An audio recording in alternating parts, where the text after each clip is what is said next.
Olá a todos, começamos o programa Ponto de Vista. Estou aqui com o professor José Roberto Santos Lima. Vamos falar de emancipação, vamos falar da história de Alagoas. Professor, muito obrigado por ter aceitado o nosso convite. Eu só tenho a agradecer desde já. É um prazer renovado estar A com história... você, né? E de que forma nós podemos contribuir nesse processo de discussão, estamos aí à vontade. Na sua avaliação, professor, a história de Alagoas é dita, conversada, propagada como devia? Há uma certa dificuldade quanto a isso. Quer dizer, os cursos de história que existiam nas universidades no estado de Alagoas, particulares ou públicas, a UFAL, se eu não me engano, só a UFAL tem curso de história hoje. Tínhamos em Penedo, na Raimundo Marinho, não sei se funciona mais o curso de história na Raimundo Marinho. O do SESMAC foi fechado, né? O SESMAC, no caso, quase todas as suas licenciaturas, no caso. E, de certa forma, isso cria um espaço de restrição, no sentido até do exercício do ensino de História de Alagoas dentro do Estado. Apesar de existir uma proposta, que nunca saiu do papel, de transformá-la numa disciplina regular dentro da rede pública, né? Essa intenção não se transformou em ação. Essa intenção não se transformando em ação fica como projeto que não foi viabilizado, que, se eu não me engano, tem que passar pelo Conselho Estadual de Educação, né? As câmaras todas, né?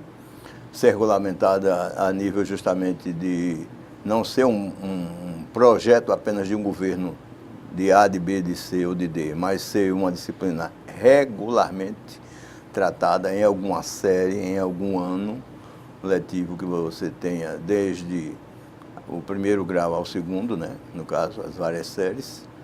E antigamente você tinha na quarta série primária, que chamava-se Estudos Sociais, que você via uma parte de Geografia de Alagoas e a outra parte era História de Alagoas.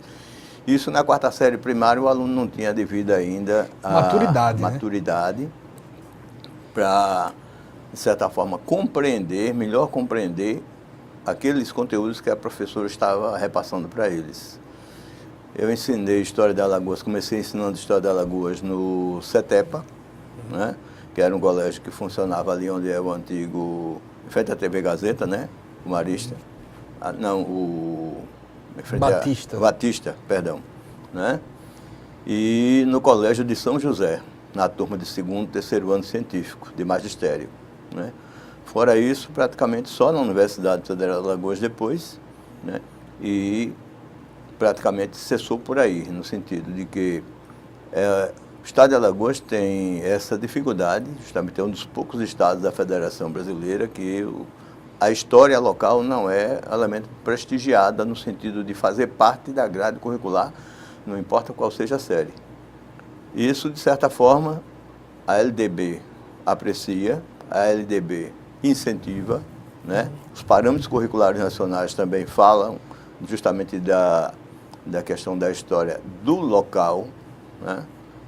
Que não é a história do bairro, a história do bairro está dentro da história da cidade, né? Não é a história do Brasil, é a história daquele determinada comunidade. E isso daí traz que tipos de prejuízo na tua avaliação? Enormes, porque justamente a questão identitária, se a gente for discutir mais profundamente, a nível de antropologia, a nível da discussão justamente do que é ser alagoano, que não é só um estado de estar alagoano ou de ser alagoano. Existe um sentimento muito, de certa forma, complexo, né, de você justamente alavancar isso aí, numa discussão até dentro de sala de aula mesmo, porque justamente os alunos não têm essa base. Não é raro você ouvir de um baiano que há uma baianidade. Exato. Há uma alagoanidade.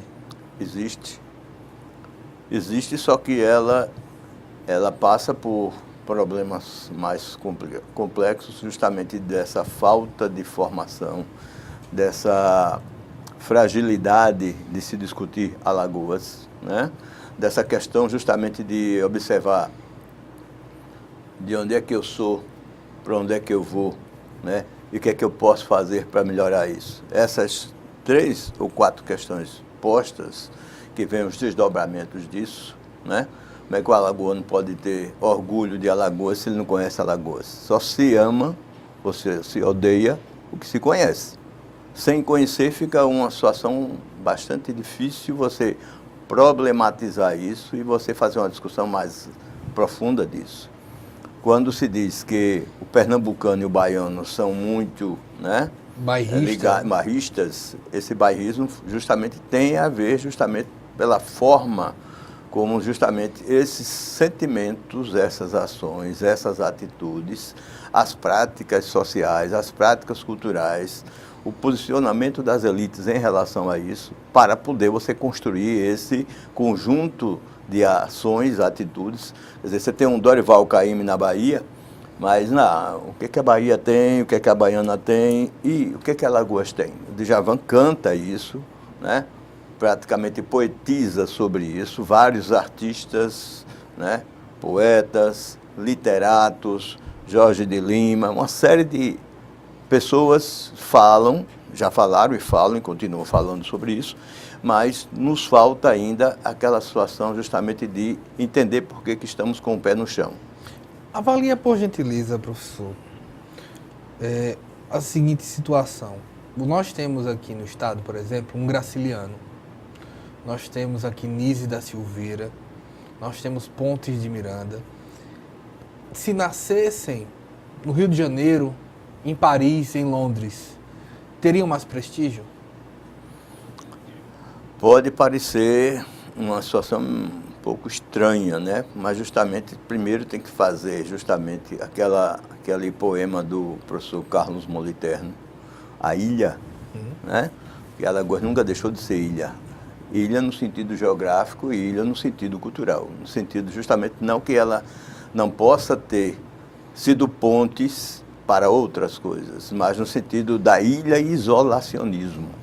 Ilha, de certa forma, criar poucos espaços de crescimento dentro de Alagoas mesmo. Essas pessoas conseguiram se transformar em não apenas Alagoas, mas Brasil e mundo, em função justamente da sua obra, em função justamente do que eles propuseram naqueles devidos momentos históricos e que discussão foi feita naquele momento e eles serem, de certa forma, apreciados por outros intelectuais em outras partes do mundo, aonde o local se torna universal e o local se torna nacional.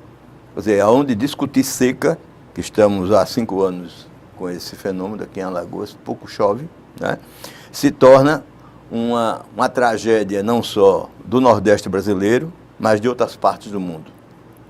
Aonde a miséria se torna não um fenômeno apenas de Alagoas, mas de outras partes do mundo. A forma do enfoque, a forma onde essa veracidade vai ser colocada de uma forma tão contundente que ela chama a atenção do mundo, chama a atenção do resto do Brasil e chama a atenção dos próprios, né, elementos da sua categoria profissional, como literato, como psicólogo, como músico, como artista, né? Quer dizer, fazer fama lá fora para poder ser reconhecido em Alagoas parece que é uma regra, que não deveria ser uma regra. Se tivéssemos políticas culturais e tivéssemos condições, né, a nível do exercício justamente da cidadania dentro do Estado, onde pudesse ser amarrado, né? Isso, de certa forma, nos fragiliza. Essa fragilidade, de certa forma, ela transborda nos altos índices de analfabetismo, né? Transborda na qualidade de vida e dificulta o trabalho de nós, professores, não apenas, mas de qualquer cidadão que procure fazer e refazer essa leitura do que é Alagoas, tanto o que foi no passado, como Alagoas o que é hoje, né? Alagoas nasceu, uma pergunta provocativa, 200 anos atrás? Pode-se dizer oficialmente sim, né? A partir do 16 de setembro de 1817, né? Alagoas foi dada como um presente de Dom João VI. Eu discordo dessa tese, dessa teoria, que é levantada por alguns historiadores de Pernambuco, né? Mas o que estava acontecendo na época, né? Quer dizer, nós tínhamos uma efervescência muito grande justamente do ideário da Revolução Francesa, né? que não a pode... bandeira azul, vermelha Liberté, e branca. fraternité, égalité, né? Liberdade, fraternidade, igualdade, né? Que esse lema não é um lema que se tornou só da Revolução Francesa, praticamente se tornou um lema do mundo livre, democrático, a ser construído, a ser conquistado. No caso do Brasil, antes da chegada de Dom João VI e a família real reinante, mais tarde para o Brasil, eles tiveram que desarticular e derrotar os partidários e os envolvidos nesse processo de confederação de 17 para Pernambuco. Quer dizer, o que estava em jogo, no caso em Pernambuco, era justamente criar uma unidade própria.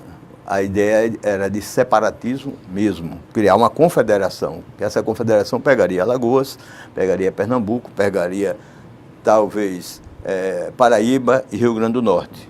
Atravessar para Sergipe e atravessar para Bahia ficava mais difícil em função justamente que a maioria das forças militares portuguesas geralmente estavam estacionadas na Bahia e lá em cima, né, no Pará.